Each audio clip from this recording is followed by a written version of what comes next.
मैं मन बुद्धि चित्त चेतना शरीर काया कलेवर और ये आवरण नहीं हूं, मैं नित्य शुद्ध बुद्ध प्रबुद्ध हूं, वो आनंद की चीज हूं मैं। हम क्या बता रहे थे, इस संसार में दुख ही दुख है और हमको चाहिए क्या, सुख। तो मनुष्य की सारी भागदौड़ किसके लिए है, सुख पाने के लिए। सुखवांछाएं, मनोरथ, मनोकामनाएं, मनोसिद्धि।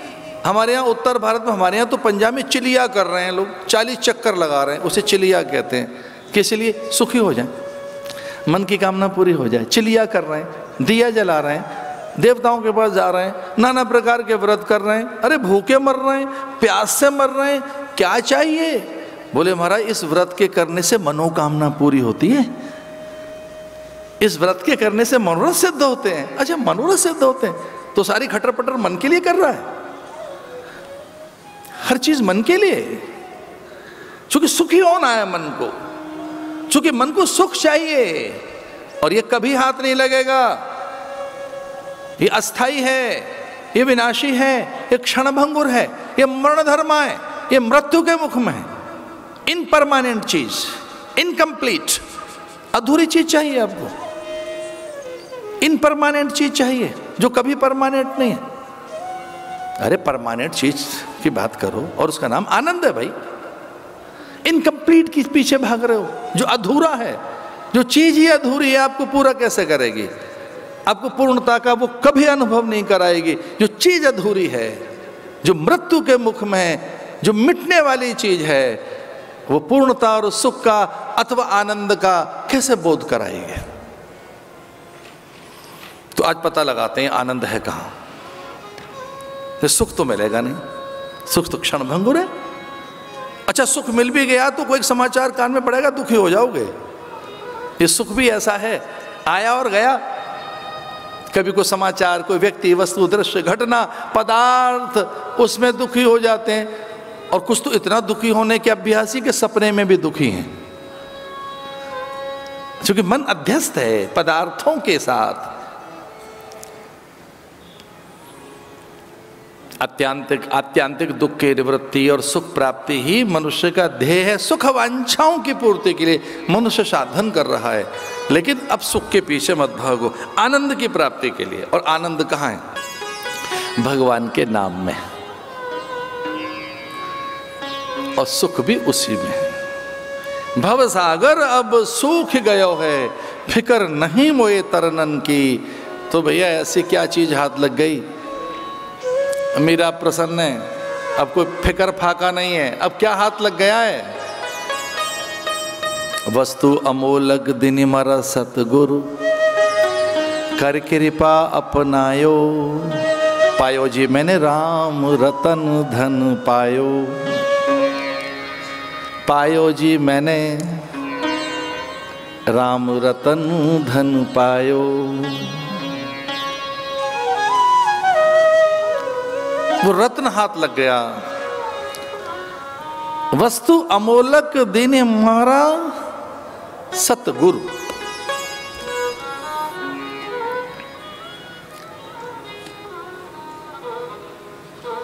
कर कृपा अपनायो, उनकी असीम कृपा हुई, उन्होंने मुझे स्वीकार कर लिया। मेरे गुण नहीं देखे, दोष नहीं देखी, मेरी न्यूनता अल्पता नहीं देखी, मेरे दुराचरण पर ध्यान नहीं गया, मेरे दूषण नहीं दिखे उन्हें, मेरा अज्ञान, मेरी आसक्ति, मेरी मानसिक दुर्बलताएं नहीं दिखी उन्हें, क्योंकि वो दृष्टि उनके पास है ही नहीं। वो करुणा मूर्ति, उन्हें ये दिखाई नहीं कि मैं अपात्र हूँ, कुपात्र हूँ, अनाधिकारी हूँ, वो दिखा नहीं उन्हें, उनके पास वो दृष्टि है ही नहीं। इसलिए वस्तु अमोलक दिन हमारा सतगुरु। और तुलसीदास जी ने उसको इसी ढंग से कहा है, नाम लेत भव सिंधु सुखाई। इसलिए षष्ठम स्कंद की कथाओं में हम भीतर चलें तो वो नाम की सिद्धि की बात करती है।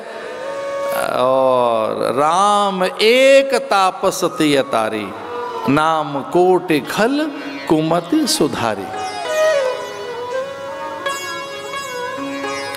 तान कुब्जे दिजह कश्चित दासीपतिर्यजामिलः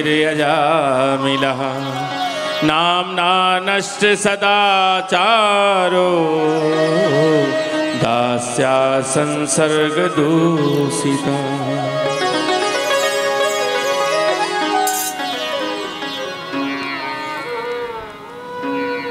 दास्या संसर्ग दोषिता।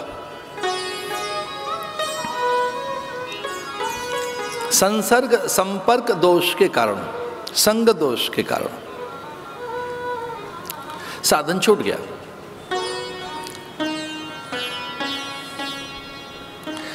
जो नित्य और नैमित्य कर्म थे, प्रायश्चित कर्म थे, उनसे विरत हो गया अजामिल। दास्या संसर्ग दोषिता, एक नर्तकी और उसके संपर्क में आकर साधन विरत हो गया। रूप में आकर्षण तो है ही,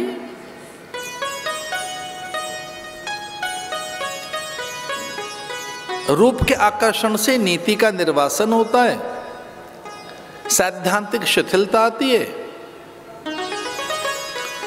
परंपराओं का विस्मरण होता है, शील के अंकुश को हम अमान्य कर देते हैं और तात्कालिक लाभ, लोभ, सुख, वांछा के कारण रूप ही हमारी स्वाभाविक मांग बन जाती है।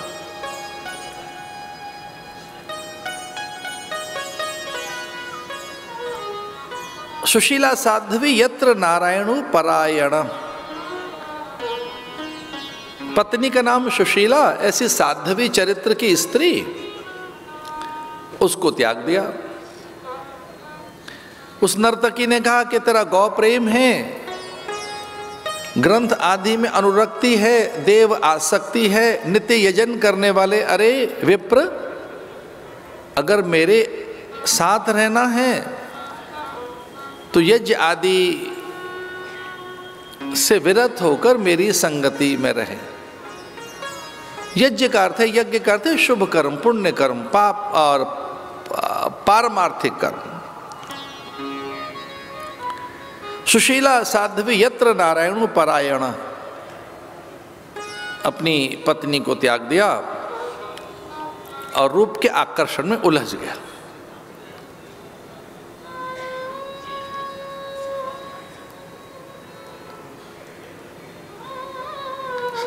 सदाचार से विरत हो गया, भ्रष्ट हो गया अजामिल।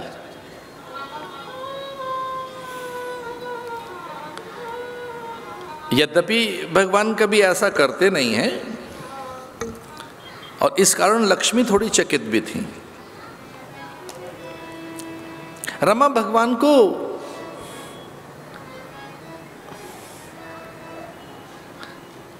एक विचित्र स्मित, हास परिहास, एक कुतूहल, एक हतप्रभ अवस्था में नारायण को बार बार ऐसा देख रही थी कि नारायण